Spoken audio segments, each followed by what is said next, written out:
Hi, everybody. Sorry, I am later than usual. I just got off a meeting for the data science program. So please check out Canvas.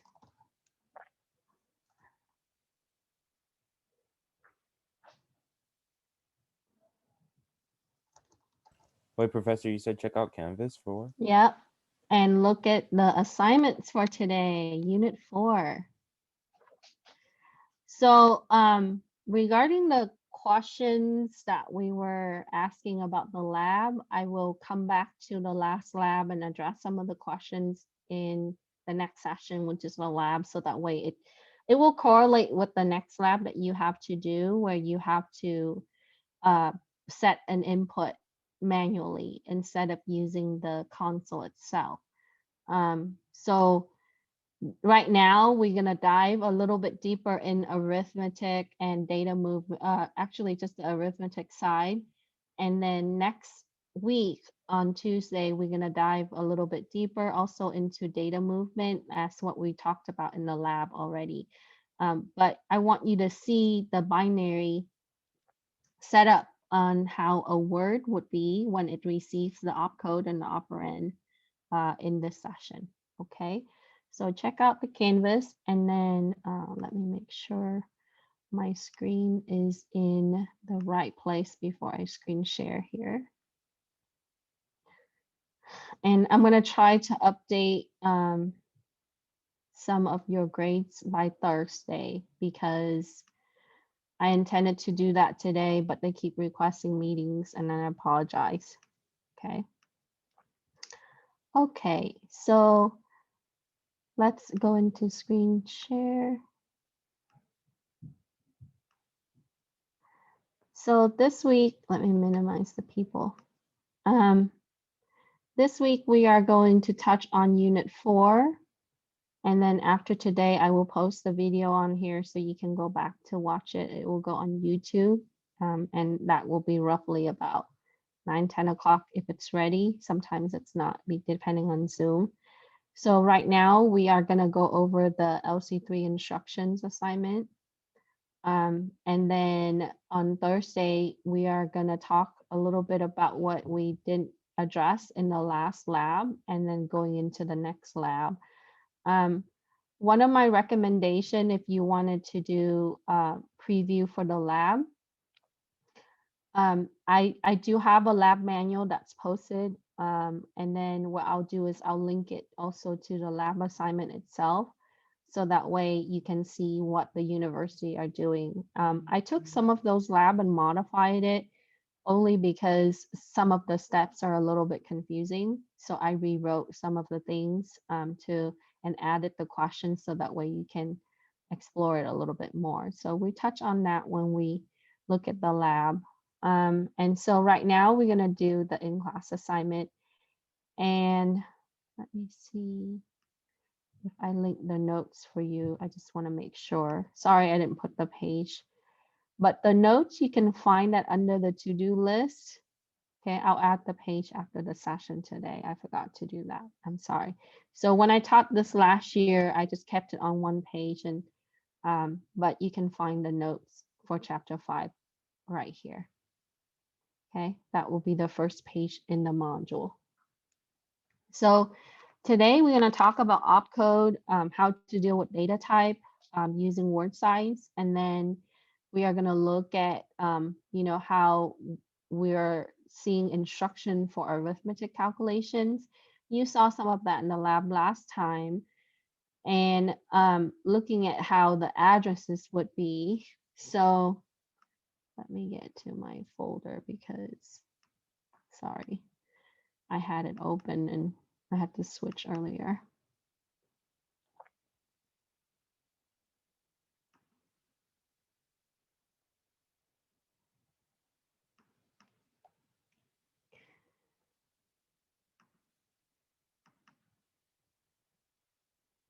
Okay, so now if you're looking at university equivalent of this course, it's named the same way, right? Most of the time you would see it's named under architecture and organization for the course. And And usually the faculty decides on which processor type or architecture type that they would use. Some faculty would use, like in my case, ISA. Many university uses ISA. We touch on this because the compare between the RISC and the CIS, ISA falls under the RISC, which is reduced instruction set, and it is commonly used today. It's easy to produce. Instructions are less complex compared to the CIS. So if you take a course, let's say if Norco or RCC or somewhere else, they would teach that under Microsoft ASM, that will be under the CIS, where you have more instructions, more registers, memory address is a little bit different, but most of the operations are going to be the same, right? When you're looking at a C++ program or a Java program or a Python program, it uses C compiler, and in the back it's about the same. So we talked about how the computer basically it adds and it does calculation arithmetically. Okay, so today we're going to take a look at ALU, which is last week we talked about von Neumann, and ALU is one of the 5 components. So with the instruction set architecture, the ISA, it is simpler for us to learn it in that it is very visual. We can see some of it. It's falling under reduced instructions, so it's simpler for us to work with. And when you're looking at like ARM 64 or some of the later languages, you would see that, this is the type of architecture that's implemented under or under the RISC type. So ISA at Cal State San Bernardino, they choose to use MIPS or ISA, right? And that's under the RISC type of architecture. Now, our ISA uses memory organization, register set. We saw that instruction set, including opcodes. And when you type data in C++, right, all that is that we would allocate a range of memory for different types of data, like an int would be allocated less compared to double or long. And then when you deal with char, so the compiler handle a lot of that, and in assembly, we have to take a look at how we would handle the data type. You saw some of this when we look at the string, how we would use block word, right, to really looking at an array of memory versus one memory address, or like a single or a couple memory addresses. So in this chapter, we're going to touch on how we would be able to work with the memory, looking at the instruction set. So for LC3, we know that the word size is 16-bit. So therefore, the address space, the maximum number of locations for memory address will be 2 to the power of 16. And so if you're looking at a word size for some of the other architecture or other processor, that would be 32-bit word size, then it will be 2 to the 32nd power. Or in the 64-bit, that would be 2 to the 64-bit, and that's more of the modern ones that you see today. So for our class, we are looking at the 2 to the power of 16, which gives you 65,536 different locations. And this is for 16 bits. And we talked about the 16-bit word size last time. Now, to keep in mind that not all of the addresses are actually used as memory locations. So when you're looking at the simulator, after you run the program, if you look through the simulator and you look through the address range, it doesn't always use everything, right? It would start at 3000, and then later on you would see that somewhere near the middle or the end of the simulator, you would see where the actual program output or the result would be. So keep in mind that we don't need to use all 65,536 addresses in our case, but based on the mathematical calculation, we would know that these are the locations, 65,536. Now in the register set, I mentioned this throughout the lab, but the LC3, we use the register as temporary memory. And think of it like a temp file, right? And when you revert back and when you look at the simulator, you asked me last time, why is it showing -1? It doesn't reflect my result. Remember what I said? I said that sometimes it would have the same value as your result there, and sometimes it doesn't because it already moved out of that register, and whatever that's remained there might not necessarily be your result. Your result is actually at an address, okay? The value that you're trying to find for assembly is gonna, when you use a simulator, you have to look at a location. And that will be like hex. You know, it might say FA something 84 or something like that. So we would use the register to temporarily store things, and we would move it in and out. As you see in the process last week when we talked about how it would use the MAR and the MDR and the PC, it's always going to be able to do a +1 where it's going to increment, right, to the next address by 1.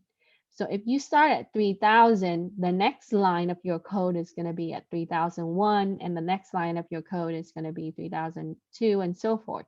So with that, what it does is it's going to put that into the counter for the processor, right, to be able to queue what's going to be the next process that it needs to execute based on your code. So register, we're only using from R0 to R7. And R0, as we saw, it's specifically used for like LEA and when you have input, right? When you're storing an input from a keyboard. And then R7, we're going to come back to this when we talk about track, where R7 sometimes it when you trying to fill, sometimes it does the store with the load, and then when you trap out, when you do like a halt or something like that, it would use the last register, which is the R7. And they logically set that up for logistic purposes in the simulator. And you're gonna see how the bits set up today, so that way it's easy to really visualize it. So for the tests and quizzes, we need to know that we're using register 0 through register 7. And our LC3 uses 16 bits for the word. Now, it would look something like this. So on the register 0, everything is 0 out, and you would have a 1 at the end. So that bit is turned on. So it knows when you say R0, that is the binary equivalent in the simulator. R1, it would have this, right? The 1, 1. R2. So we don't count, if you putting the scale, like the first week that we do the conversion with the decimal equivalent, this bit right here is not, if you're doing that scale, it doesn't count as an equivalent in the decimal. But starting from the bit right here, on the second row, you would see that that's going to be 1 equivalent, and then 2, right? And then 3, because 1 plus 2 is 3. And then for the register 4, it would fill in this. Okay, so this is just the way that they set up the register to look like, right, in LC3 simulator. Okay, so by the time that it gets to register 7, all the bits are on, and then the last 3 are zeroed out. So when you're looking at your binary file after you assemble, right, when you're trying to read the register in binary, that's what it should look like. Okay, any question with this? Okay, so keep in mind that they are temporary storage. So now with the instruction set, and when we say instruction, that would represent the opcode. And in assembly, for LC3, the first 4 bits in the word are going to be dedicated to instruction or opcode, like add, not, okay? Or load, store, LDI, LDR, right? So that's considered to be opcode. And the operands are what's to follow, like your register. So when I say add R0, R0, R1, the operands are going to be what is being used to operate the opcode. Okay, could be register, it could be addresses, or what they call base offset. It could be immediate value. So when you're looking at something like add R0, R0, R1, right? We know that the opcode is add, that's your instruction, and then the operands are following. So the destination register goes first, which is R0, and then the sources. So the first source is from here. This is the third one after the comma, right? And then the second source is going to be here. So in this case, we have two sources, a destination and our instruction. So that means that we have the opcode and the operands. Okay, who are we doing it to? The registers, right? Who are we operating on? The registers. Okay. Now, in other cases, you might have something like this,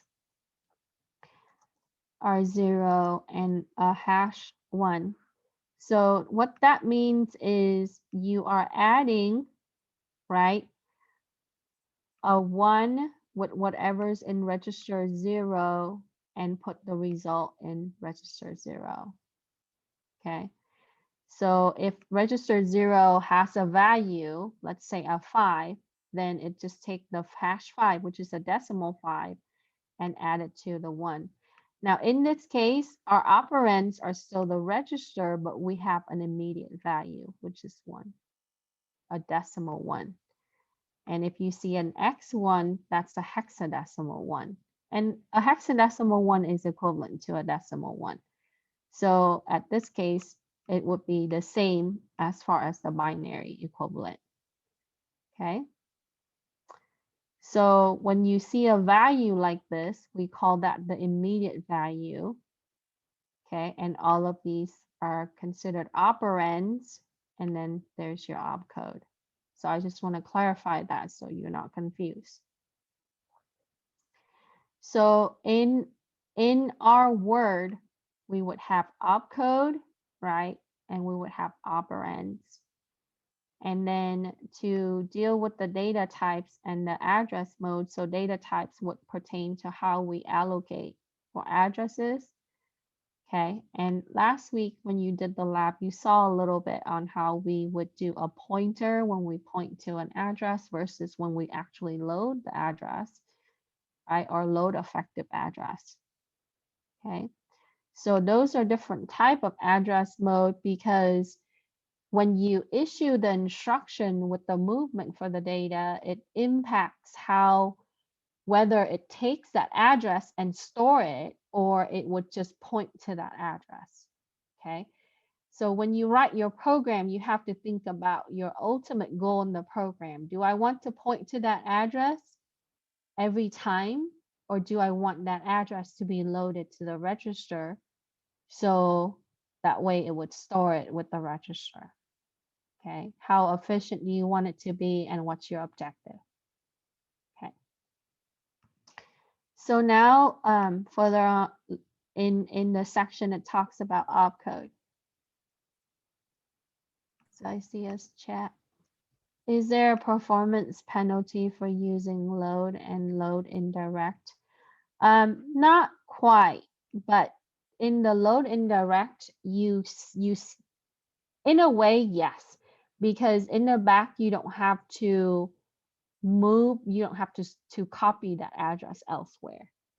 When you load an indirect, it skips a couple of things, and next week we're going to talk about that, where you don't have to, it doesn't change some of the things in the MDR and the MAR. Okay, so there are things that we need to be loading indirect, and there are things that we need to load direct. And yes, we can load direct with values, but at the same time, a lot of the times we load with the label, and that label holds the value. Okay, so you do save like a very minute 2 steps in the process. Okay, where come from load to load indirect. All right, so now it tells you that when you use opcode, you're going to start from bit 15, which is the first bit, and it's going to go to bit 12. So like I said, the first 4 bits in the word is going to be dedicated to instruction, opcode, like add, okay, not, load, store. So those 4 bits are dedicated, okay? And so since the 4 bits are used to specify opcode, 16 distinct opcodes are possible. So in ISA specify 15 opcodes. So we do have 15 opcodes, but for this class, I think a lot of the times we're using like add, not, branch, stuff like that to really write a cohesive program that would meet certain conditions. Okay. So now know that we have 15 types of opcodes.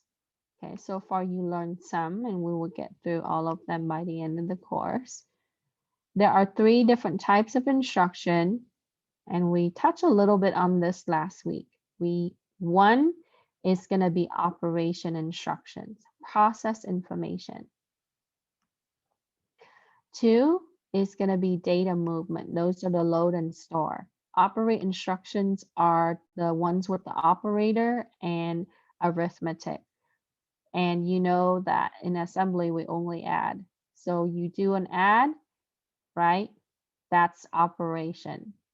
If you do you issue and, right? When we and something with 0 to clear it out, that's operation. Okay. Data movement are the load and store ones. Control instructions are the branch and the jump. Okay. So we touched on that last time.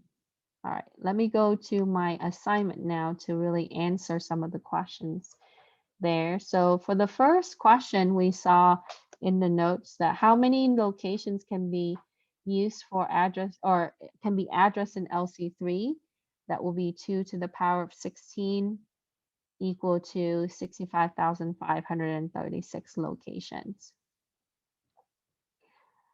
And how many bits are used for the address location? That's 16 bits, because this is ISA, right? LC3 uses 16 bits. Like I said, if you're using like ARM64, that will be 64 bits. Okay. I think some of the NASM, they are 32 bits. So how to calculate the addresses? You take 2 and raise it to the power of n. N is going to be the bit size for that type of language or that type, the architecture. Okay, and for our registers, you would use the general registers 0 through 7.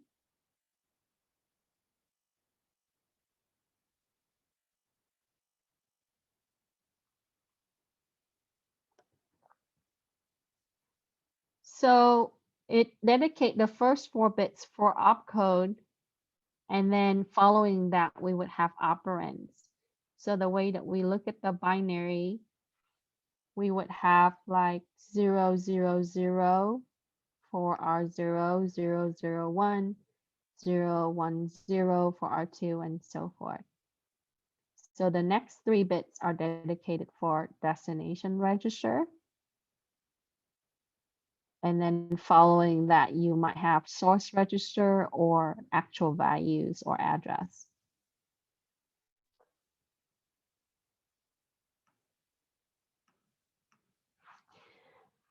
And for number 5, what is an instruction? An instruction consists of opcode and operands. And an example of this would be, right, like we can say an R0, R0, and a hash 0 or an X0. So that's, we talked about how that would be a clear. You zero out everything. Okay.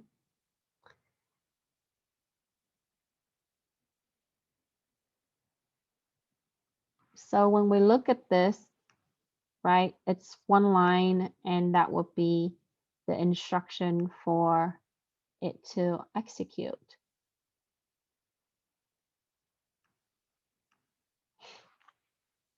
So before it executes, last week we talked on how it would fetch it, decode it, right? And so that way it knows, right, which register is being used and where that would be located. As far as the opcode, we mentioned that there are 15 type of different instructions. You saw some of this in your lab so far. We haven't really dove into branches yet, but we will do plenty of labs with branches and loops. So jump, JSR, like you saw last week a little bit for the last exercise, how we would call a method or a function using JSR. That falls under movement or condition. I should say condition, not movement, conditional. Okay. All right. So 15 type of instructions. And the purposes of LC3 opcodes, they are to operate instruction or move data or control. So as I mentioned, operations are the ones with the operators like and, not, or add, the data movement or the load and the store. It move information between memory and registers, between registers, and input and output devices. The control instructions allows you to change sequence to be executed. This allows us to enable an execution of an instruction other than the subsequent. So instead of going to the next line and execute it, we can have it jump, right, to farther down in our code. And you see this with loops, because what happens with loop, it starts at that line, right? And then it's going to go down, and then it's going to come back to that line again. So you have to move it back. You have to set a condition where it's going to come back to that label and start all over. And you can use a count to do that. So when you're looking at a for loop or a while loop, right? While conditions only, it's gonna handle the body as long as it's true. But with the for loop, we can have it count up to a number. So we can set a count, and it would check, it will branch based on the count. So if I wanted to loop 5 times, then I can have it count, and every time it's going to increment. So we're going to do a +1. And once it reached the 5, and if a 5 is equal to a 5, then it's going to go to the next section. So that's how we're able to handle loop in assembly, by just simply using arithmetic means and condition.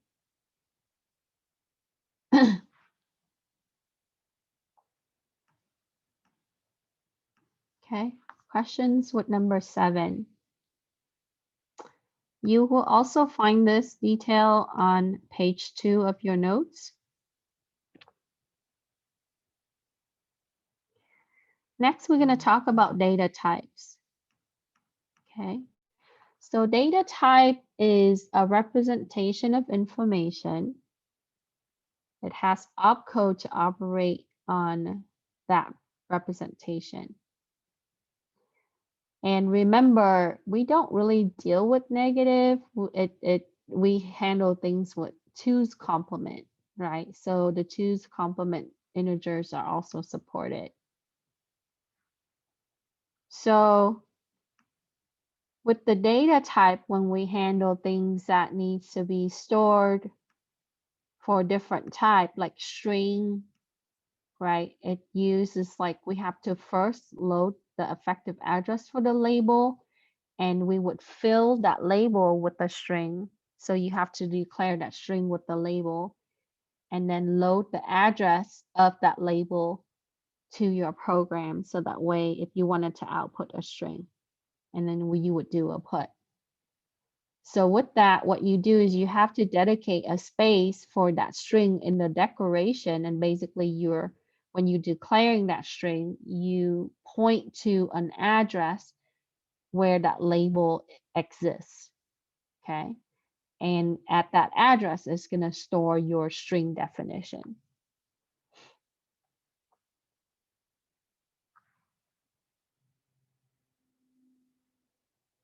And so we mainly deal with memory addresses, and we would use some opcodes to be able to handle different data types.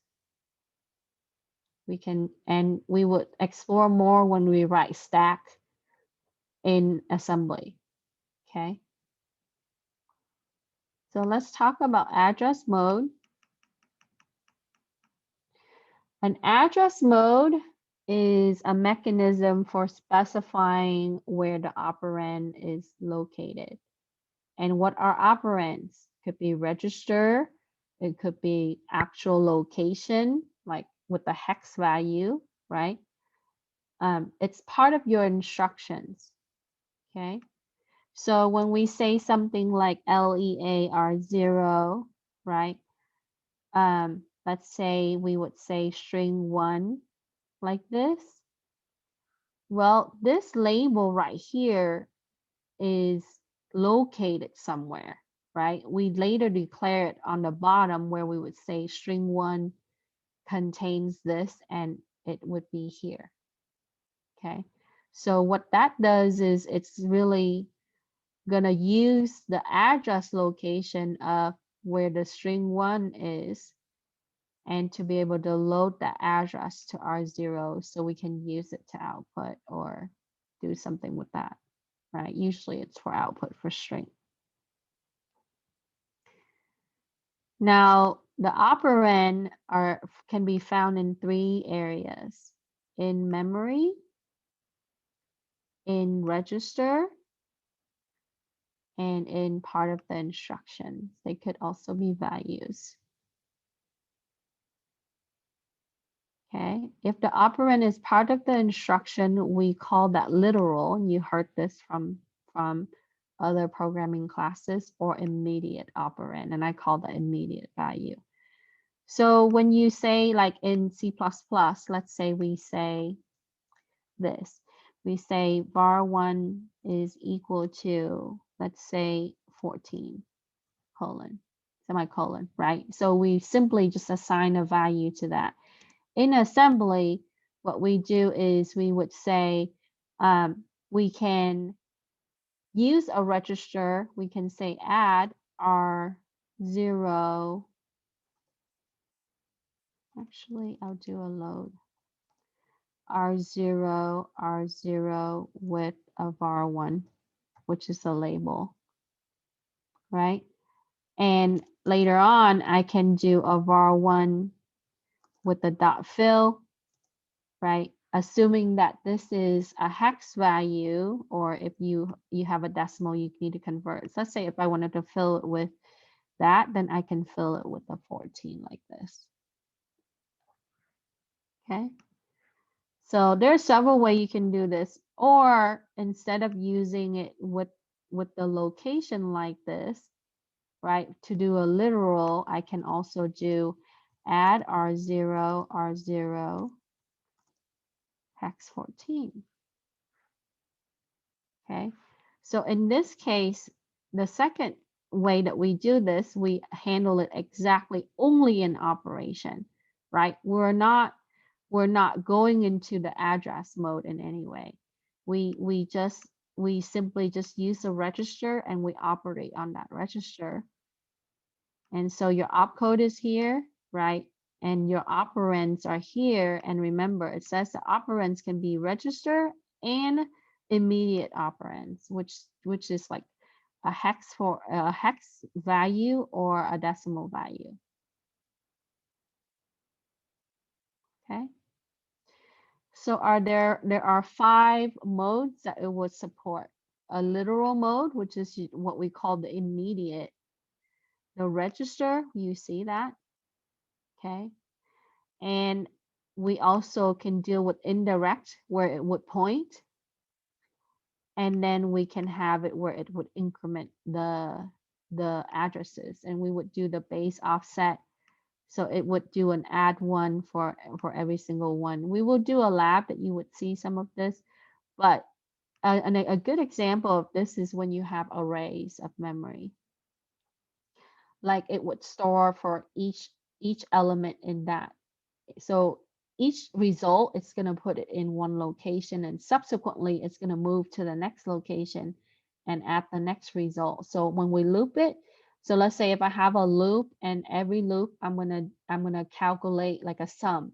The first sum is gonna go into the first location, and then it's gonna do a PC plus 1. It's gonna increment to the next offset, and it's gonna do a plus. We're gonna put in the next sum and the next sum and the next sum.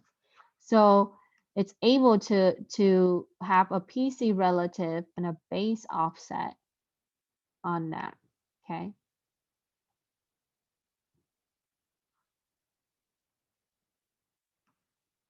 Any questions so far? Okay, so let's switch back to here.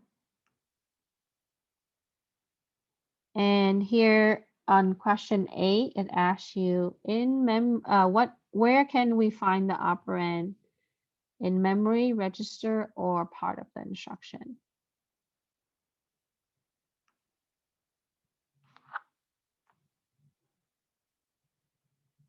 And 5 address mode, we mentioned that it could be immediate, register, PC relative, indirect, base offset.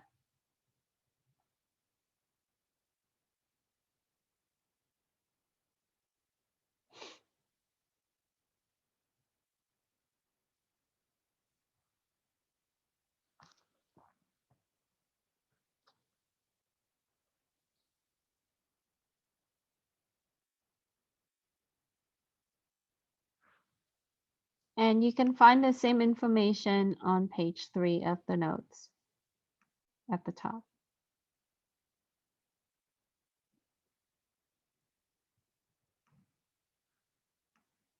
So before we get into, actually, I want to go over branching, and let's take a look at exercise 6 from last lab, so you can understand it a little bit more what we're talking about, right? So condition codes, think of this as your conditional or control statement, right, in other languages. So LC3 has 3 single bit register that are set to 1s or 0 each time one of the 8 general purpose register is written. The 3 single bit registers are for N, stands for negative, Z for 0, and P for positive. These are used with branch, which is BR. And whenever you wanted to set up condition, you would branch.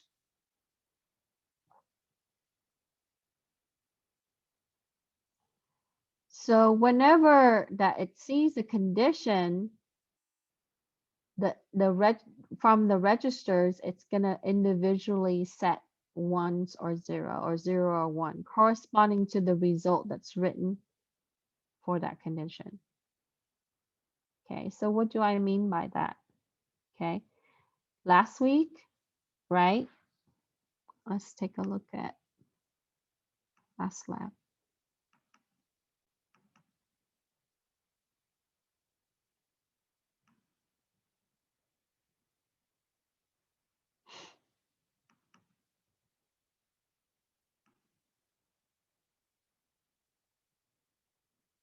Let's look at this program.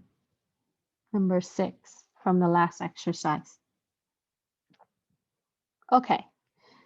So most of you finished this lab already. You ran this program, you test for X and Y, right? This is a subtraction program. You enter an X value and you enter a Y value and you get an output.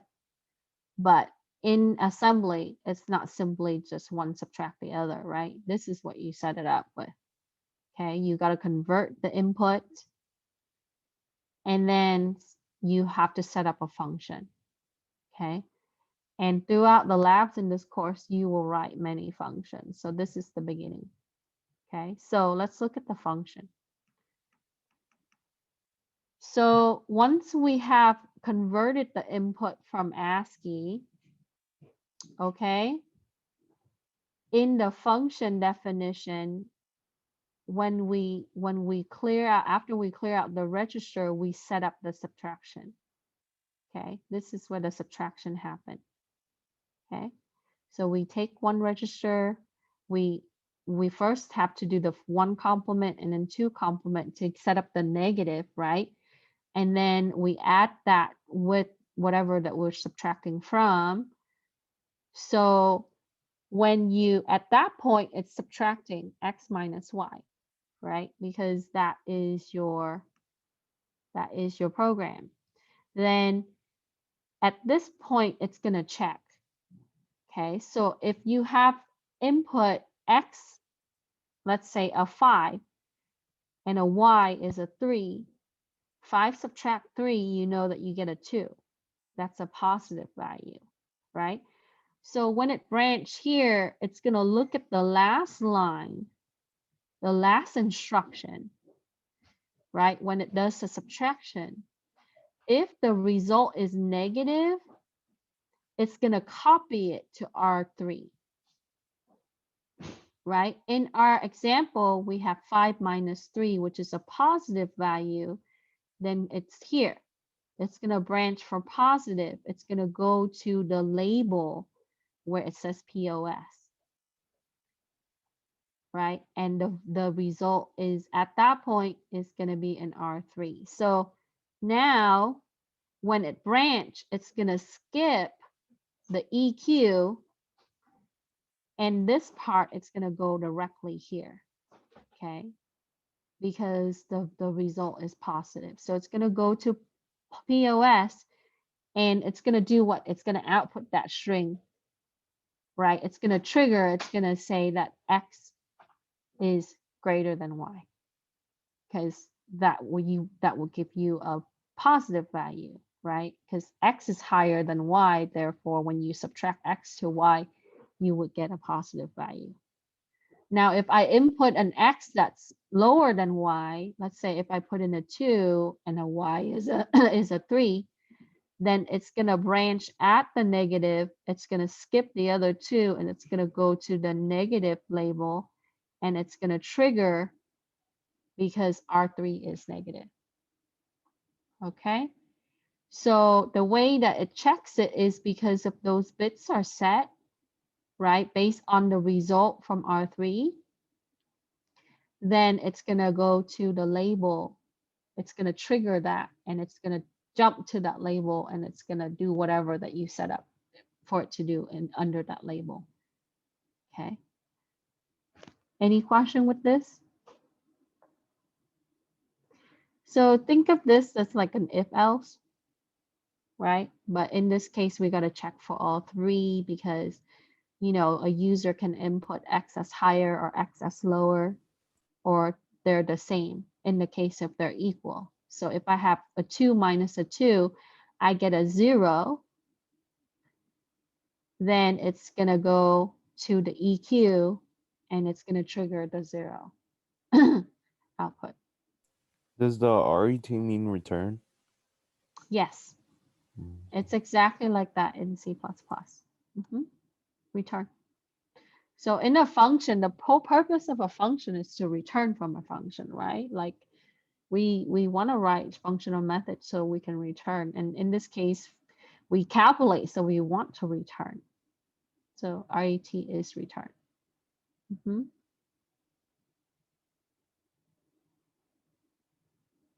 Okay, any other questions? So you can take, this is a good example to really kind of dissect and see how the branches work. Later on, we'll do more branches. Also this week, we're gonna look at absolute value and such. Okay, so I have a chat question. So the lines below compare is compare the function. So the function is called compare, right? So it's kind of like how in C++ you would give it a function name. In this case, we would use a label, right? In programming, we would say what that function name would be. Like for C++, we would say int compare, right? And then we would define that function, what you want it to do, okay? So for LC3, you just set up a label and then you do the comparison here. You subtract. Subtraction is comparison, right? You compare. If it's greater, it's gonna, when you subtract, if the x is greater, like if it's, then it's gonna give you a positive. If it's equal, then it's gonna give you a 0. If it's less, then it's gonna give you a negative. Okay, so we can simply only check with 3 mode, positive, negative, or 0 when we branch.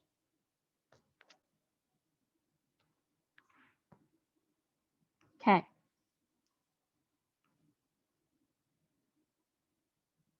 Question. All right. Let's come back to here. So here it touches on, again, for the condition code, the condition of the bits is used by one of the control in the instructions and change the execution sequence. You saw how we went from, branch pos, and then it goes to the positive label, or branch neg, and it goes to the negative label, right?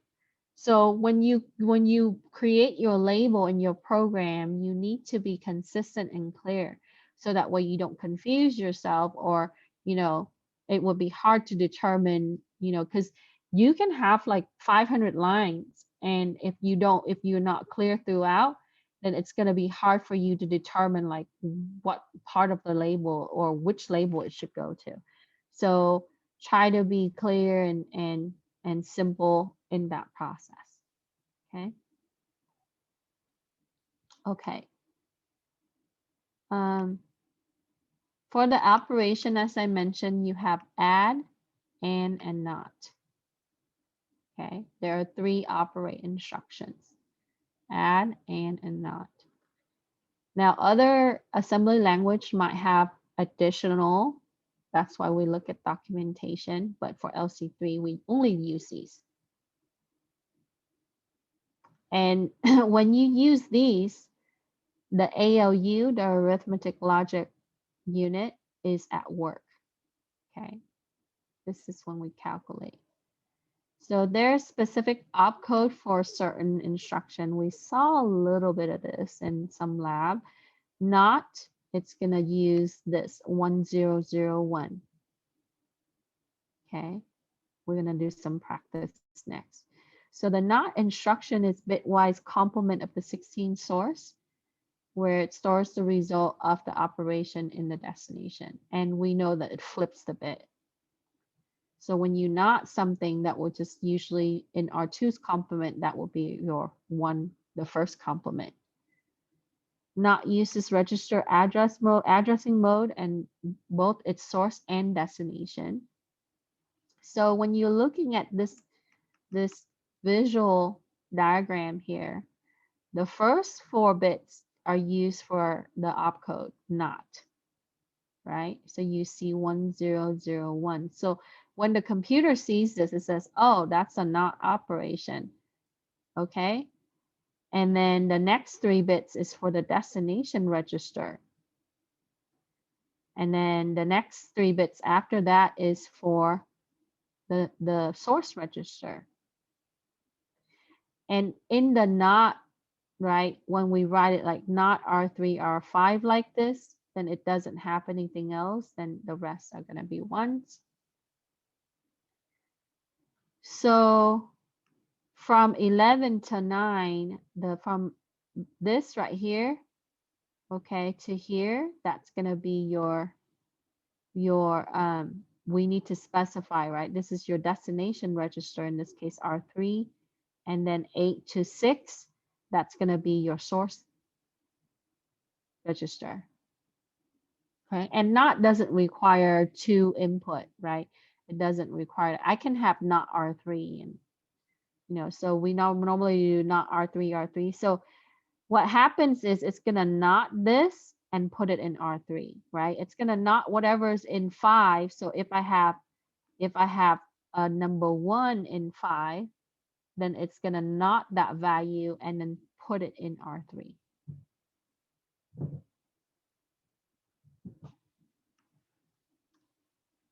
Okay, any question with that? I'll go over the next one and then we'll proceed to answer some of the questions. So add uses 0, 0, 0, 1. And uses 1, 0, 1, 0, 1. And from a binary level, we would see it like this. So when the computer receives this for LC3, it's going to say, oh, that's an AND. So whenever you're trying to do an AND to clear your register, right, the first 4-bit is 0101. And AND instruction perform 2's complement addition of its 2 sources operand. I'm sorry, add instruction perform 2's complement addition of its 2 source operand. And the AND instruction perform bitwise AND of each pair of the bits and its 2 16-bit operands. So when you instruct it to add, right, it's going to perform what? The addition of the 2 source operand and then store it into the destination operand.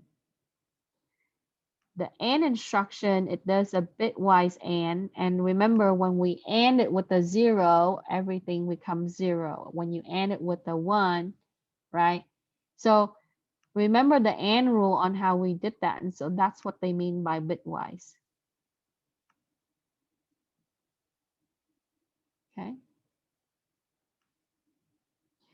So and with the NOT, the and the add, it uses register address mode for the source operand and the destination operand. So the bit 8 through 6, that will be the source register. That's the dedicated section for the source register. Okay, and I think I meant to type 11 right here. 11 through 9 specify the destination register for the result. So your destination register would store the result. Okay, so this is the next part is going to be important by looking at this. Okay, so in the next section, the next bullet, it talks about bit 5 determine which is used. So there's a 1 bit, this bit 5 right here.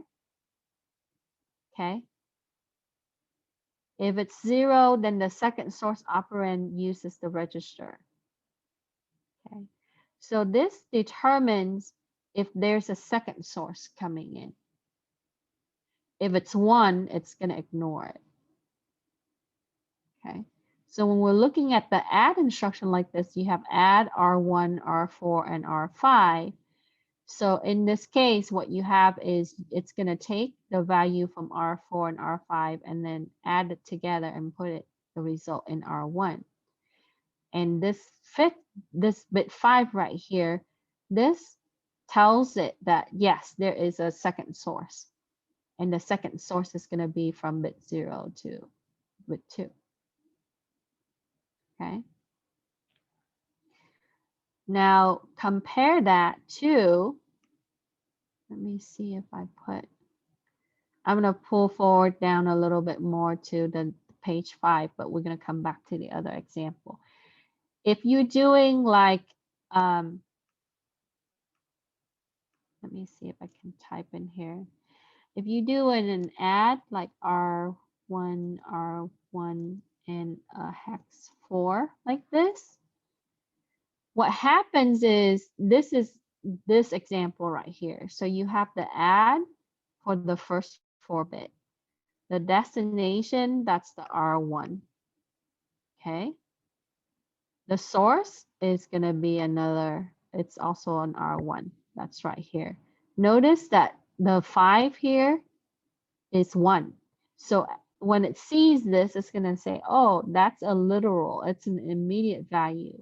So usually it's like a hex or a hash. Okay. So when you do it like this bit 5 is going to be 1, and then whatever value here is going to be a hex or a hash. Okay. And the same thing with the AND. So that's what it meant when this part of it talks about bit 5 being a 1. The second source is contained within the instructions. So that it's just going to look, it's just going to not trying to, it's going to use the immediate value instead of the second source.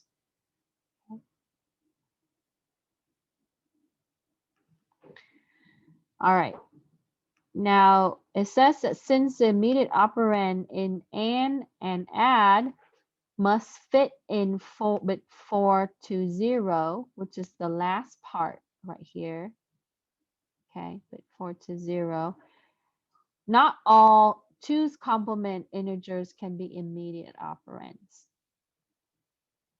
Okay, so this is what it's showing here, that this 0 means that it's register mode. If it's 1, it's gonna be immediate value.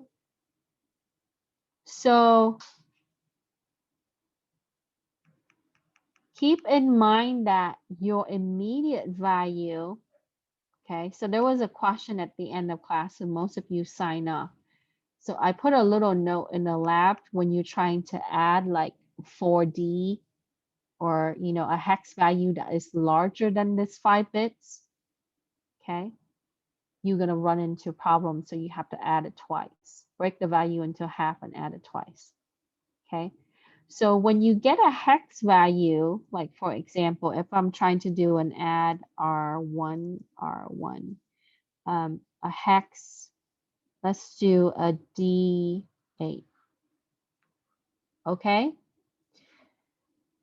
What happens is when you convert this, you know that each hexadecimal digit represents 4 bits. Can D8 fit in here? No, right? If we're trying to add D8 to the register, it's too large. It's going to throw an error. It's going to say, oh, it cannot handle that because these 2 digits combined, when we look at this, we already know that it's 8 bits, and 8 bits will not fit into the allocated bits for immediate value, which is from 0 through 4. There are 5 bits that's used for immediate or literal. Okay.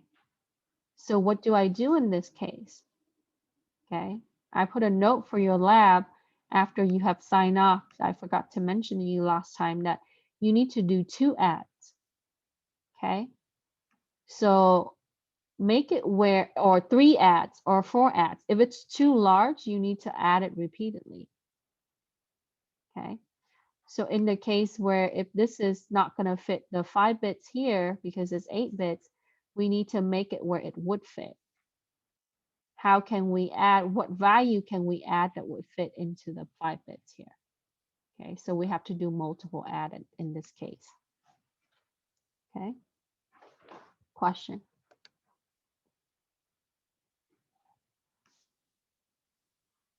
All right, so now let's look at the register file and ALU. Have a question? Okay, so here in this case, when we look at this diagram here, right, we have the destination register and the ALU is gonna store the result in the destination register, but how does it operate? It starts out with pulling the value from the source register and source 1 and source 2, and that's going to go into the ALU. So the first step is to obtain, right, the value from source 1 and source 2 register, okay, source 2, and then operate, and then the result is going to be put back into the destination register.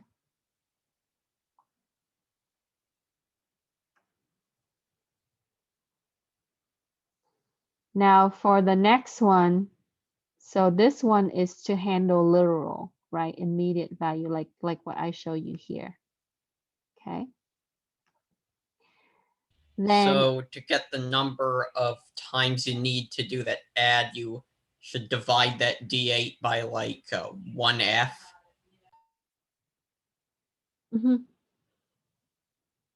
because 16 bits, or so you can break this down into 4 bits or less in each add. Because this is 8-bit, if you divide it by half, you should beat it fine. Okay. But in the case where I have a larger value, like let's say I do like a D8 7A like this, right?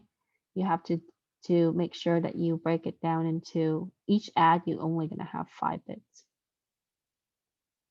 Okay. So now what we're going to talk about is here.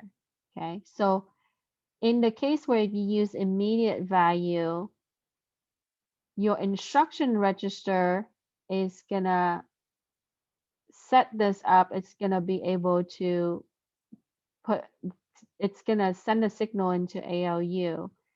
And ALU is then going to go, it's going to acquire the source value from the source register. So this stage and this stage is happening at the same time. And then once it operates, then it's going to send that out to the destination register. And this part right here is going to be from what the source that's going to be external, which is going to be the immediate value that's going to be here. So in order to do an add with a literal like this or immediate value, it needs to bring in the immediate value, and it needs to bring in the value from the source register, the first source, add it, and then be able to put it into the destination. Okay, so it has to put it through IR and then bring it into the ALU. Questions? Okay, so I didn't address question 10, but let's talk about 10 and 11. So describe how N, Z, P registers are used in a general purpose register. What is the result when P register is set? So you have N is for negative. If the result is negative, N register is set. Z and P are cleared. 0, Z is for 0. If the result is 0, Z is set, and N and P are cleared. P stands for positive. If the result is positive, P is set and N and Z are cleared.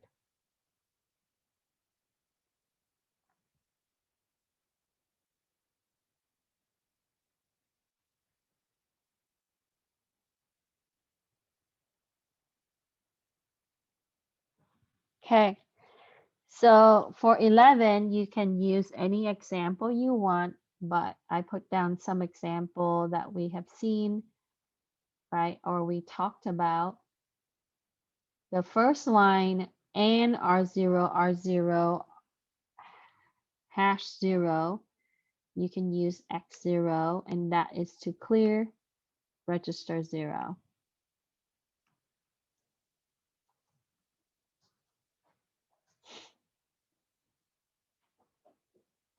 And these uses immediate value, right?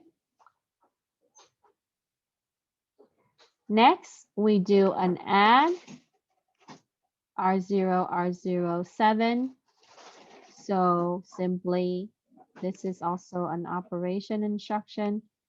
That means that we're going to have an immediate value of hash 7, which is decimal 7. So R0 is equal to 7.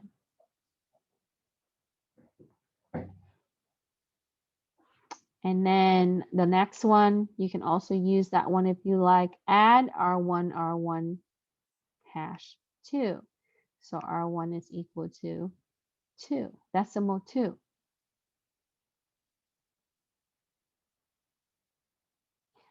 Now, if we if we follow this as a program, right? We clear 0, we add 7 to 0, we add 2 to 1 to R1, and then we add register 0 and register 1 together and put it on register 3. So 2 plus 7 is going to give you a 9. So at that point, your register 3 contains a decimal 9.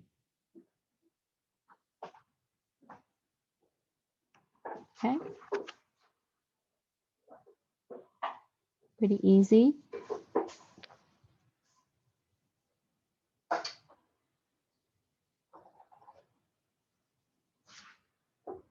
You can come up with your own example, try to practice.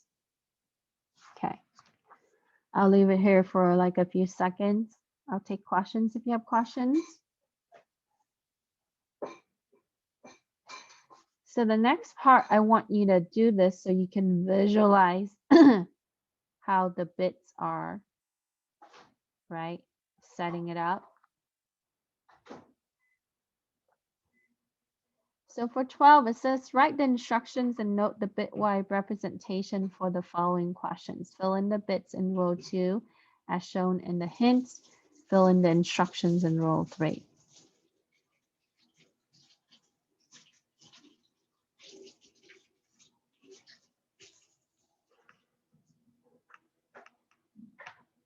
Okay, so we're gonna look at this, right? So far we talked about not, add, and what immediate values. Okay. So we have not, we have R2 is not R2, right? So we would, our instruction would be not R2, R2.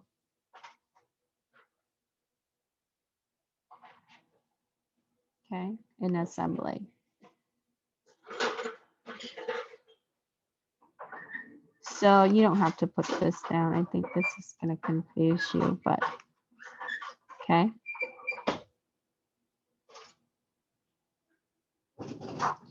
Then we saw here that the not is 1001. So I want you to put in 1001.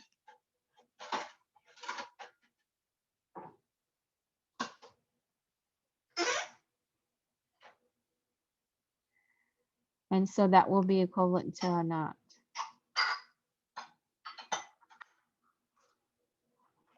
Hold on 1 second, okay?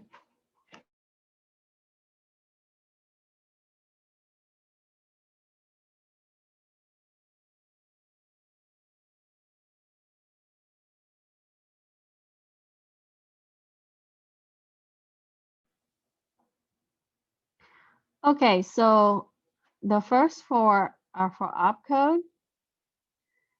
And then since our question asks for R2, so your next 3 bits represent the second register. So 0, 1, 0 for the second register. And then the next 3 bits is for the source register. So 0, 1, 0.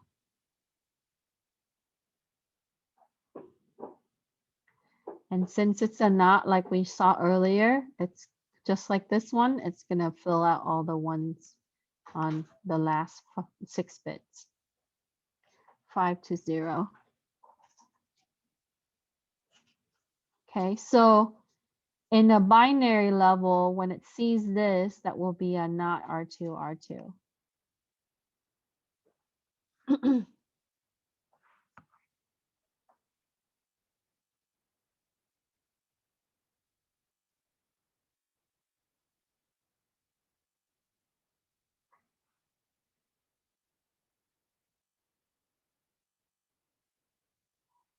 Any question with this?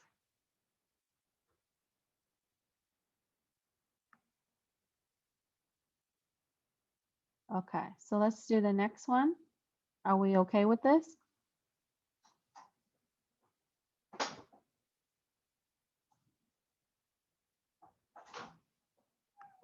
Okay. Question?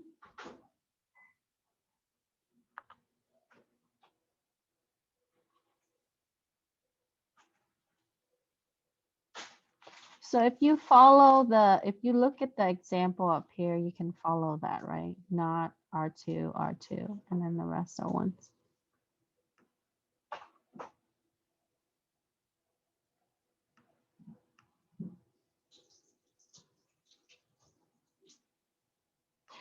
We need to AND it with the 0 to clear, yeah. So if you AND anything with the 0, because with the AND at bitwise, if you AND it with the 0, it's clear. We can't just AND it with anything. We have to AND it with the 0. Okay. Like for example, if you AND to clear, you have to do like that. You cannot do this because that won't clear. So yeah, you will only need to AND it with the 0.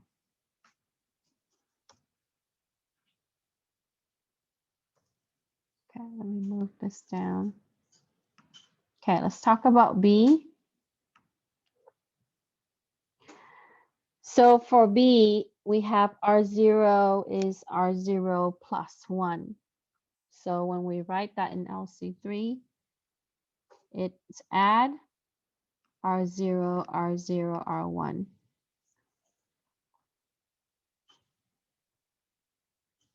Right? So for the add, you would have 0, 0, 1, I mean 0, 0, 0, 1 for the opcode, for add opcode. And then register 0 would be 0, 0, 0. Again, 0, 0, 0.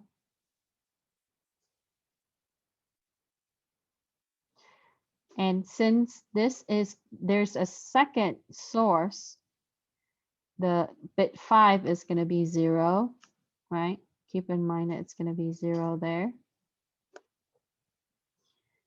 And then on the last 3 bits here, that's going to represent register 1, which is the second source. So 0, 0, 1.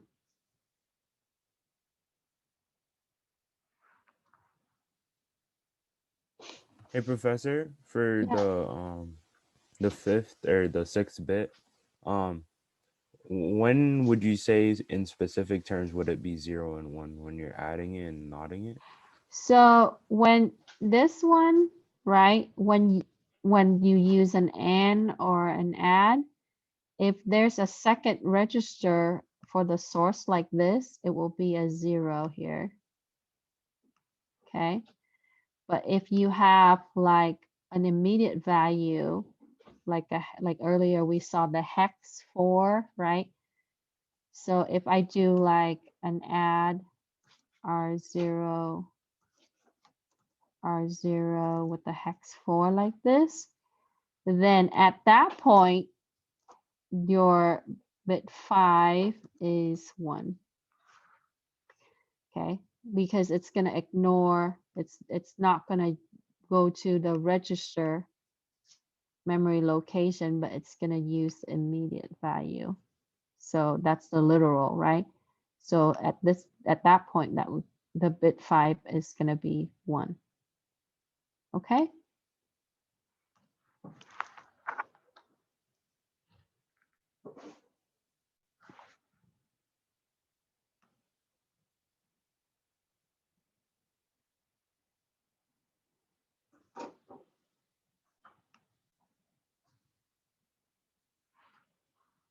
Okay, on C, we have C is R1, R1, and R2. So we have AND the destination is going to be R1. And then our sources are R1 and R2. Okay. So for the AND, it's 0101 for the opcode. R1 is 001. Again, R1 is 001 for the source, bit 826. Since there's a second source, again, bit 5 is going to be 0. And then the last 3 bit here, 0 to 2, that's going to be for R2.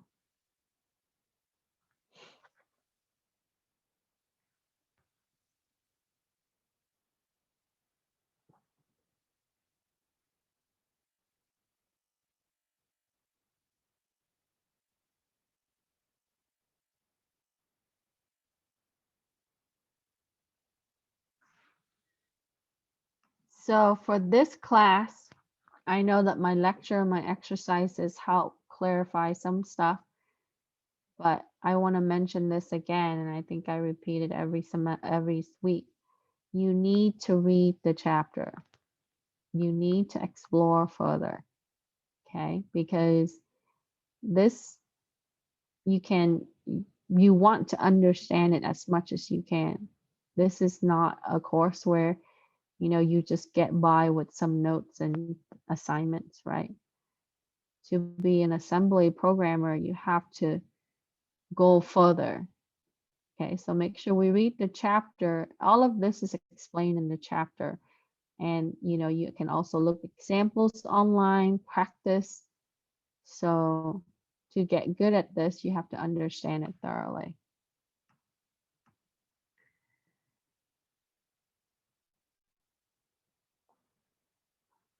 So the question is, for the quiz, is it chapter 1 to chapter 3? I believe I label it. Give me 1 second. Okay, can I come back to that answer? I'll come back to that. Okay, let me finish this because that way everybody is following the same thing. So we'll address that after this. All right. So for D, you have R2 is R2 plus hex 5. So we have add. And then your destination is R2 because that's where you're going to put your result. And then your source is R2 and then hex 5. So your add is 0001. Your R2 is 010. And then the source is 010 for R2. At bit 5, at this point, it's going to be 1 because we have immediate value here. And then for hex 5, that will be 101.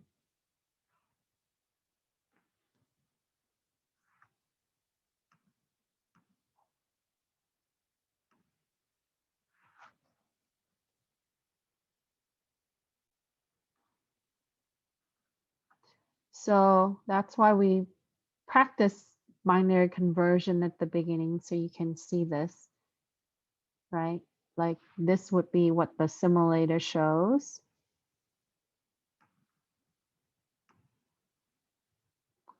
Okay, and for E, you're gonna try on your own. So I started some of it for you for the add, just like the last one, but this one is gonna be a decimal. So just convert 11. So you have add for the opcode, your destination register. You fill that out here for the R1 in the bits and then put R1 below it. And then your source register, which is R2, put R2 here and then put the bits. And then since this is an immediate value, remember what happens in bit 5. And then the last 3 bit from 0 to 2, that's going to be for this, for 11. Okay.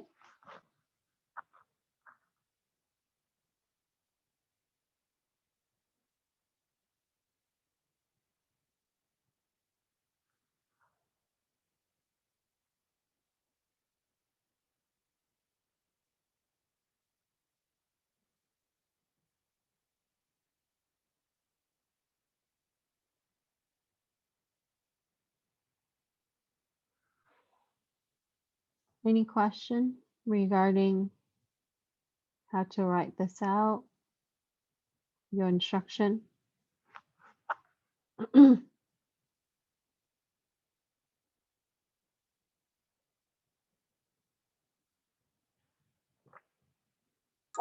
Professor, Yes, Andrew.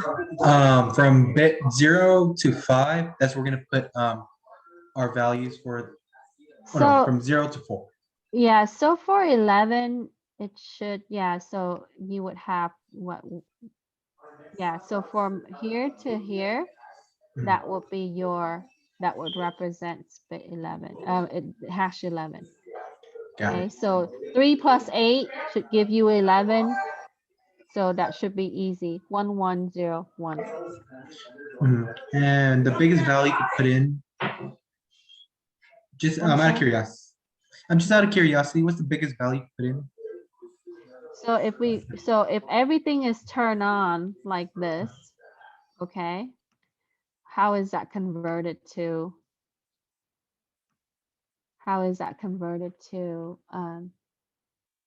decimal?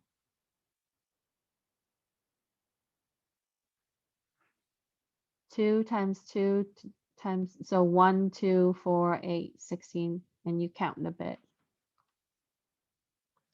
Got it. But remember that it can be also hexes too, right? And it should only, for the hex value, it's going to max out at 5 bits because it uses bit 5 to indicate that it's an immediate value. So if you have a very large value, you can still add it. You just have to add it in multiple sequence, right? Like you would do an add and then add again and add again to get that large value into the memory location.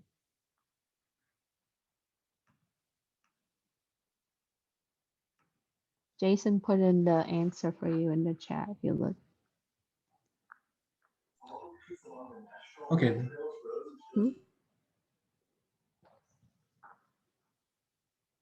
2 to the power of, right? All right.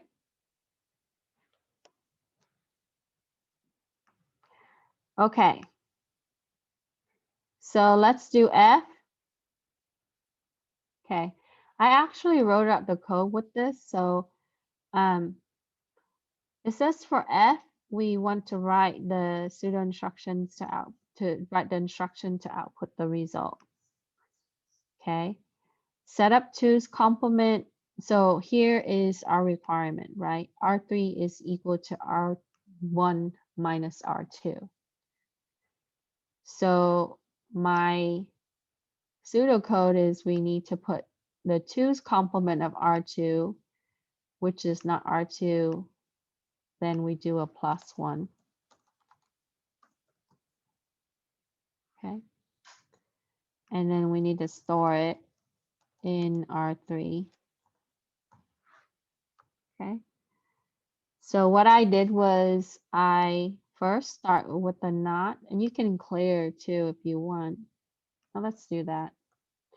So you can do an and R2, R2 with the hex 0 like this. So at this point we clear R2.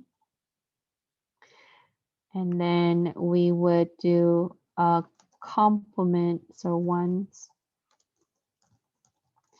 of R2 for the not R2, R2. Then we would set up we would add the 1 to complete the 2's complement, which makes R2 is, at this point, it will be negative R2. Okay. So now we would then do an add R3, R2, R1, and R2. R3 is equal to R1 minus R2.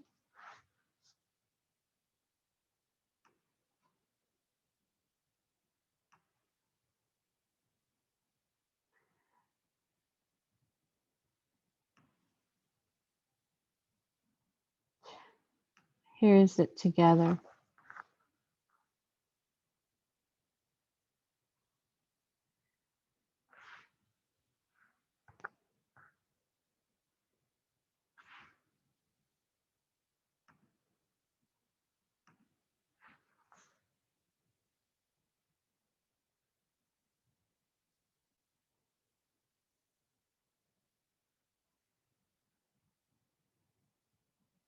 Okay, question? So that's F, that's a good practice, right? We simply take R1, subtract R2, and put it in R3.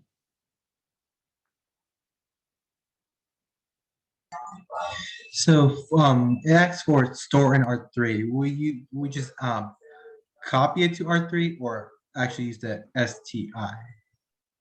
So you would only STI it if there's a label. So you just need to store it in R3 by doing an add. Okay. So when it says, yeah, but this is, it's a snippet, right? Like if we were to do a complete program, yes, you have to store it out to a label. Okay. But for the requirement of the program, it only wants you to do this. And to do this, we have 4 lines, right? We clear, we knot it, we add the 1 to make it negative R2, and then we add negative R2 with R1 to, and then put it in R3. Okay. Okay. Any question with F?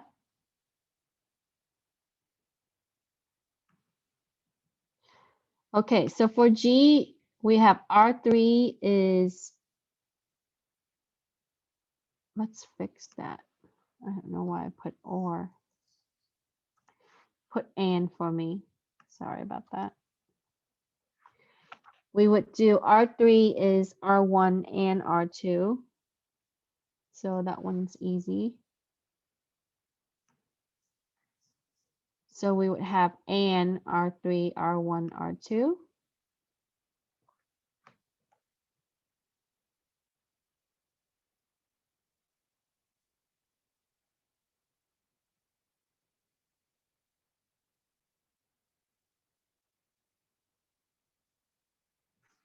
And for H, we talked about this in the lab last time when we touched on copy.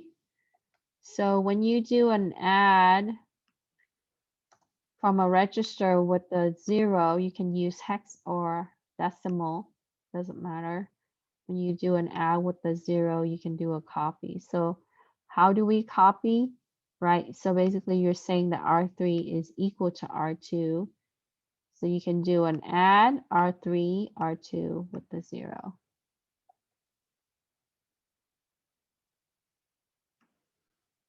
There's a purpose behind this practice because when you do the lab this week and in the future weeks, you're going to use these.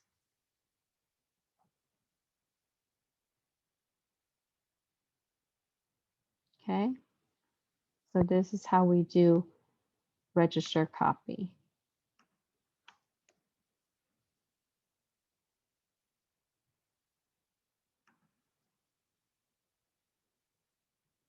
We would add a 0. So if you add a 0, it doesn't have any impact in the result, right? So example 1 plus a 0, you get a 1.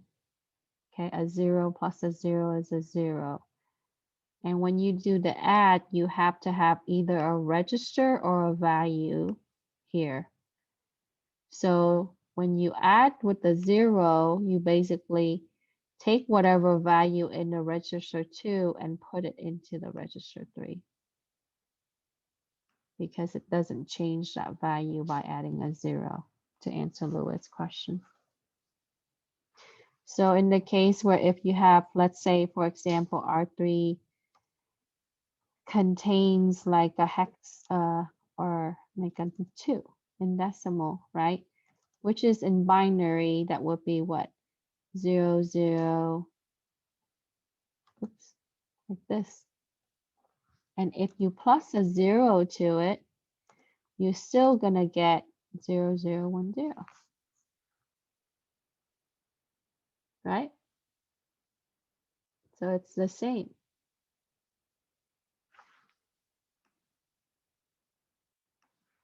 I have to put this.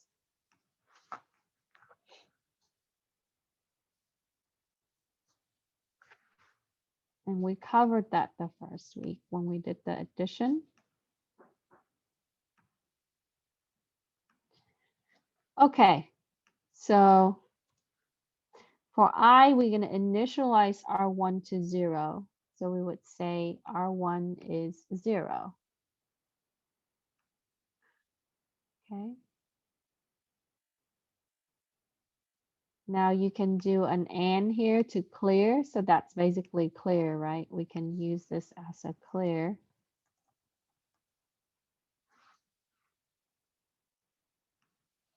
Because if you AND anything with the 0, you get a 0.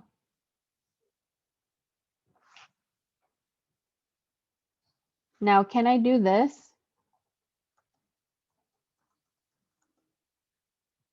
What's the difference? Anybody know? Can I do it like this? No, Why not? because you're adding whatever's in register 1 and 0. Yeah, so you're just assigning R1 to itself. But be careful with when you do an add, it's because when you AND it, it actually null everything out. It clears 0, right? When you add it, this is not the same. So when you add, right, you basically do what you copy R1 to R1. Earlier we talked about the copy, right? You copy R1 to R1 when you're doing it like this.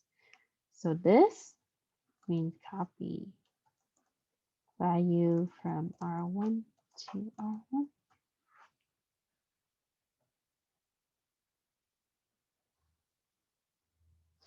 So be careful with that.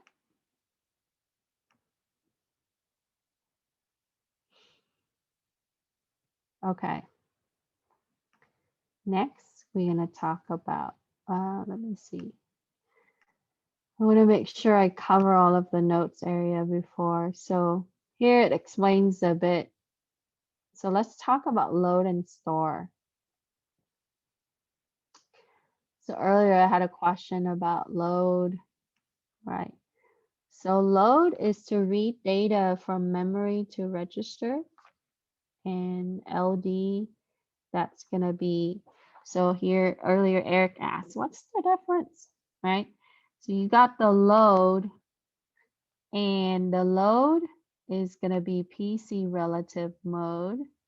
The LDR is going to work with base offset mode, and the LDI is the indirect mode.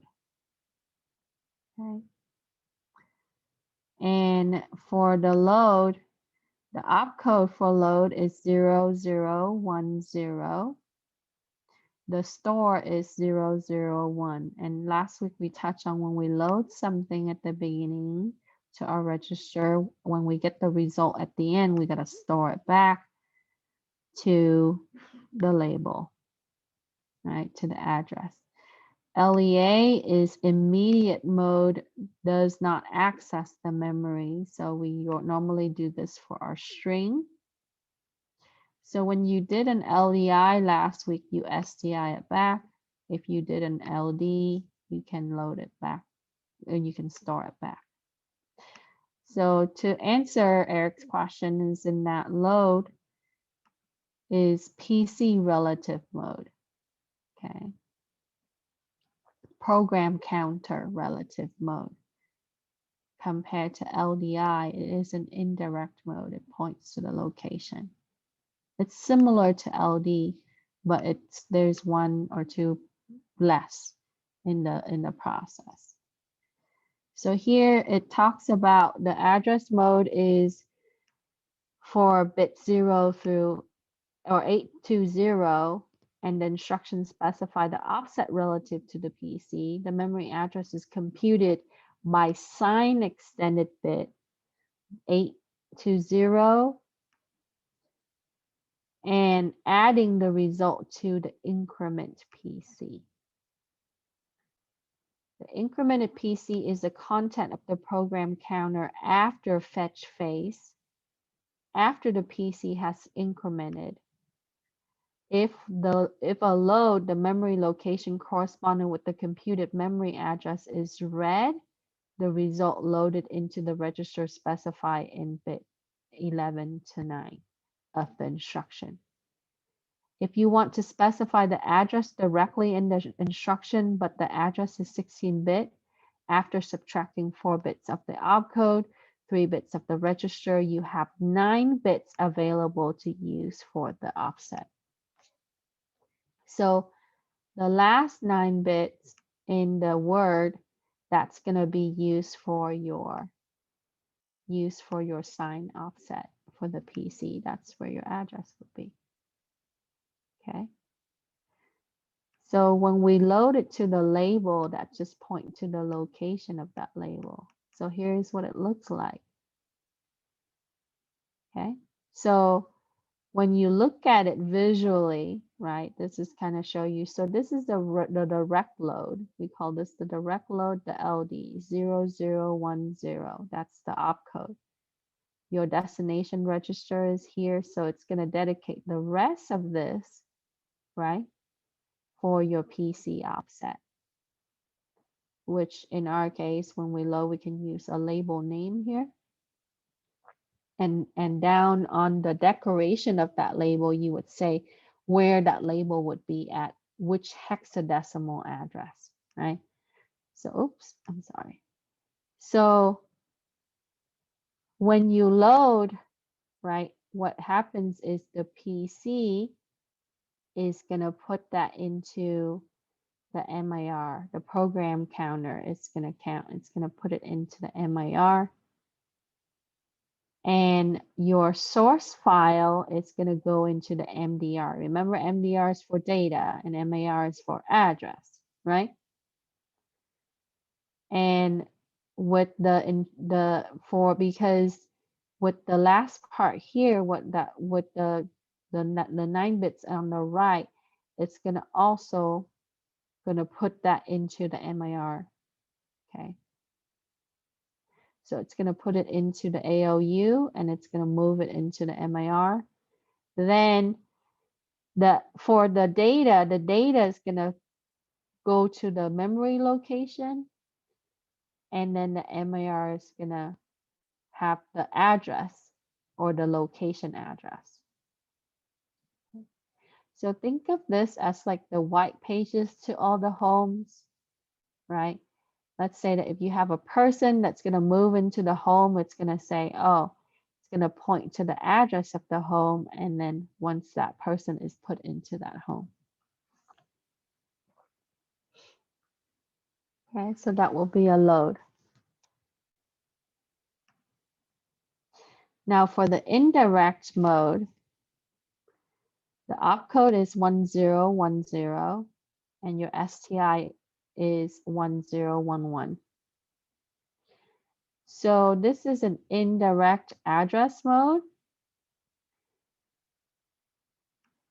Now the address is first formed exactly the same way as LD, but instead of this address being the address of the operand to be loaded and stored, it contains the address of the operand to be instead of this address being the address of the operand to be loaded and stored, it contains the operand. Okay, so instead of the address itself, it contains the operand to be loaded and stored. I know it sounds repetitive and confusing, but look at this. So it says that the address of the operand can be anywhere in the computer's memory, just not within the range that's going to be given to bit 8 to 0 of the instruction, as it would be in the LD and the ST. So it doesn't have to be in that specific location compared to the direct load. The direct load needs to be in the subsequent because the PC counter or the program counter. the destination register for the LDI and the source register for the STI are like all the other loads in store. It's used in the offset here, the last from bit 11 to 9 for the destination and then the offset. So with the PC relative mode, it can only in that mode can only be the address data. That's going to be 256 words of instruction. So now if we look at the diagram here, earlier I mentioned to Eric how it would look a little different, right? So we would have the PC that's going to send that to the ALU, okay? And then after the fetch, then it's going to forward that to the MIR, which is then put it into a location here. Compared to the last one, it's just going to put it into the memory over here, right? So from the MIR, it's going to go from the MIR and then the MIR sort here. And then for step 3, it's going to start here. Step 4, the MDR is going to update this. And then it's going to store it into a secondary. So basically you're pointing from memory to memory. Okay, location to location instead of just directly to that location. Okay, it's like referencing from one memory location to another when you're using an LDI or an STI. Is that clear?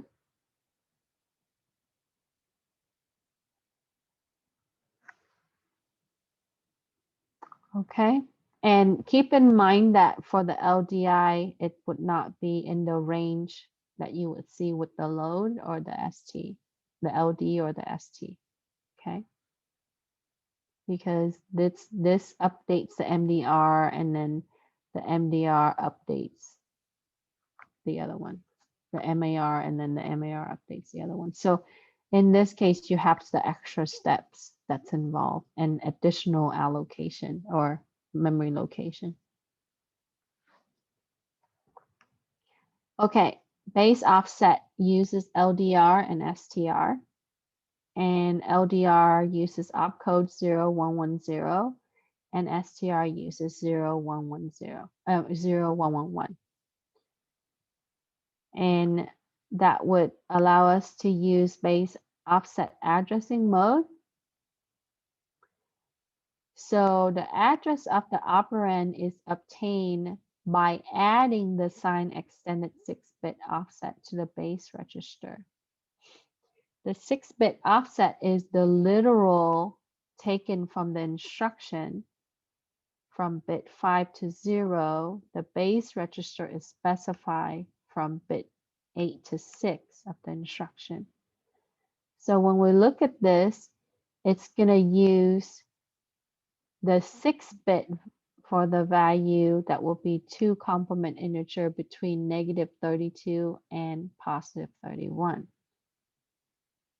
This has to be sign extended for the 16-bit to be added to the base register. Okay, so the base is here, and then the offset is from bit 5 to bit 0. The base is 8 to 6. Okay. So same thing with the store.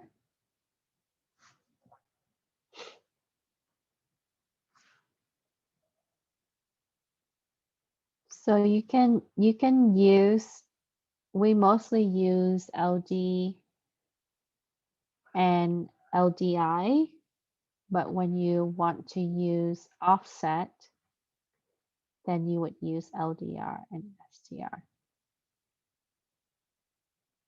That would be directly using base offset address mode.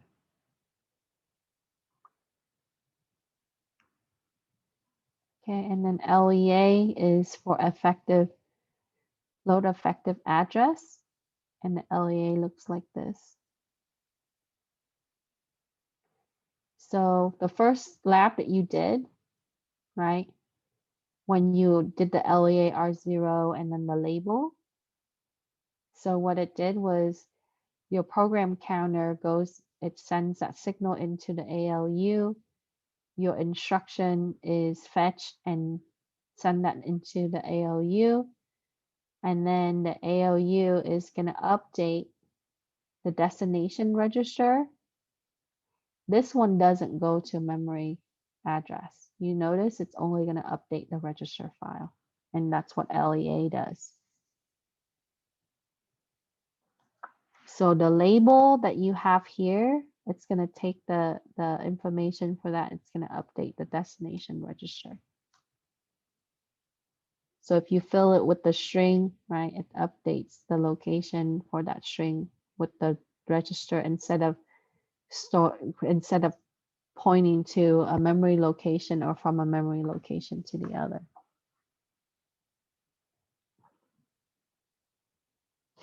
So the number label are the step sequence, so you can take a look at the flow of it. And so that way it helps you visualize it a little bit more. This is one of the hardest area for this class, is to understand the differences and how, you know, the steps that's going to be involved in that. Okay. So with that said, I'm going to answer the next few questions. So we're going to write the instruction to load address 1BA to R2 for PC mode. So we know that PC mode uses LD. Actually, I want to remove that. Okay. So I would have LD R2 LB1, and then we would want to do a dot fill for LB1 as hex 1BA.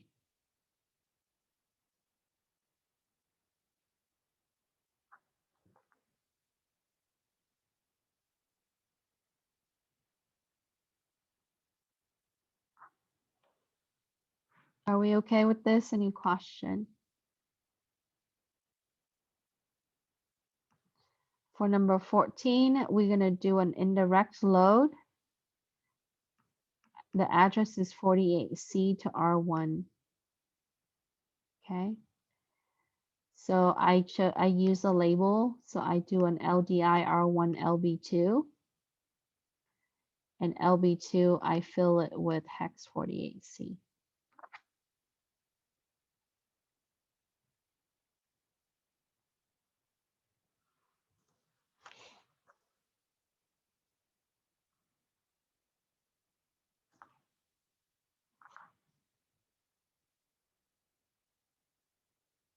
Okay, and the last one is easy.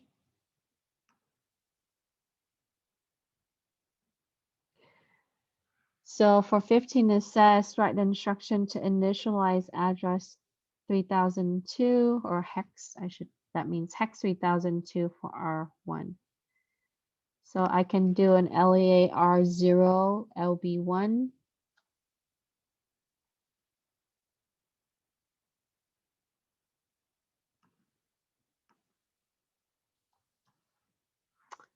And we would do an add. So we would have add R1 with this and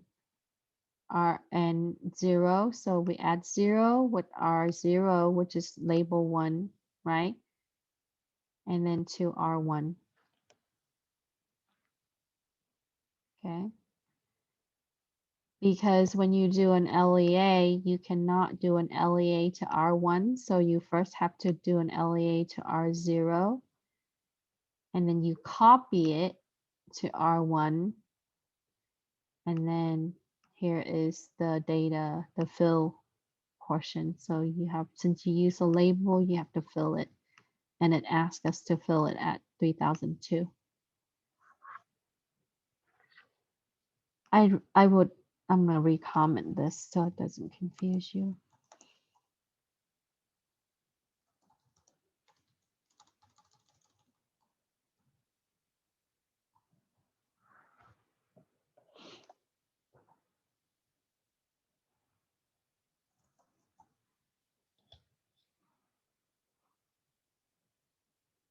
Okay, so now we have a better understanding of all of these instructions.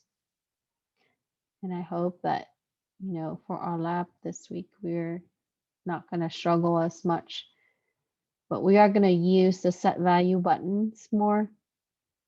Also to test the last lab, that will be effective too, outside of using the console, because not all programs going to have input output like exercise 6 from last lab.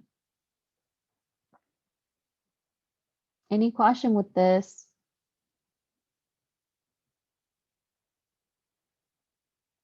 Okay. So check out the notes. I tried to highlight a lot of the details from the PowerPoint presentation from the publisher and the book in your notes, but the chapter from the text is going to give you more details. I know sometimes it's difficult to just go through it, but I suggest that you read it. And it's important that you understand the very basics so you can move forward, because otherwise 5 weeks from now and you're trying to start your project and you're going to feel like you can't do it because you don't understand, these instructions and what it should be, the addresses and all that.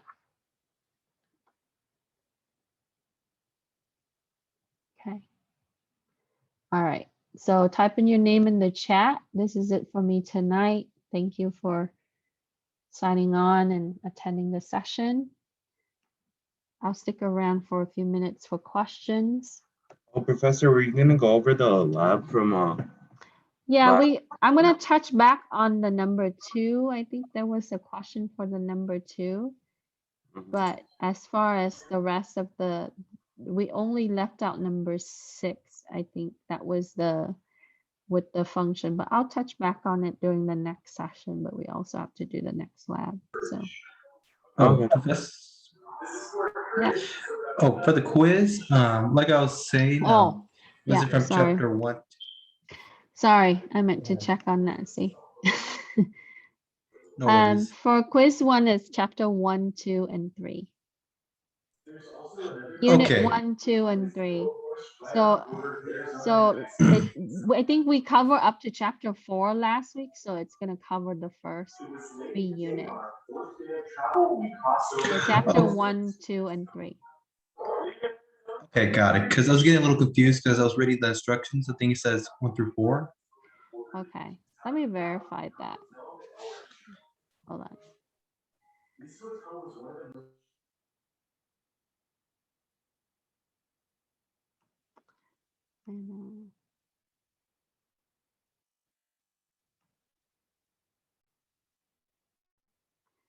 So you need to know digital logic, which is from week 2. You need to know conversion from week 1. You need to know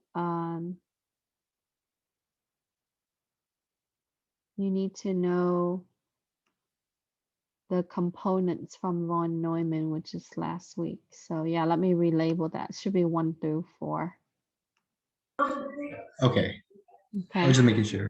So it talks about circuits, and then some of the components, but very light. It doesn't really go in depth with the, it asks about like which component would be handling the operation, like what we kind of touched on today. But we talked about that last time. And yeah, so some part of von Neumann. So let me edit this. So chapter 1 through 4. Okay. Got it. Other questions?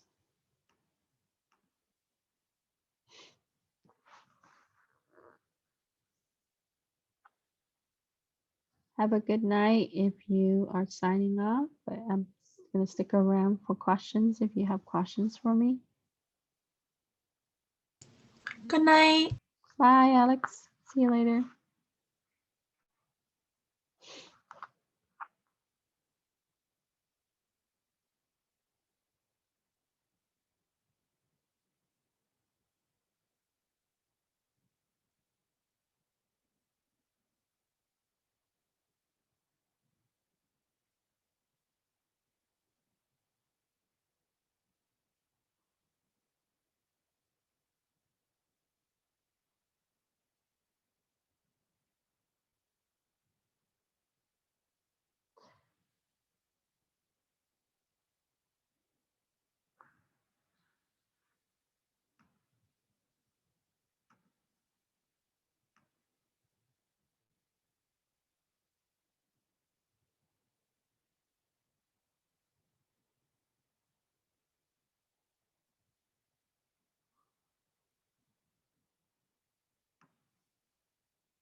Okay, if you don't have any questions, I'm going to sign off.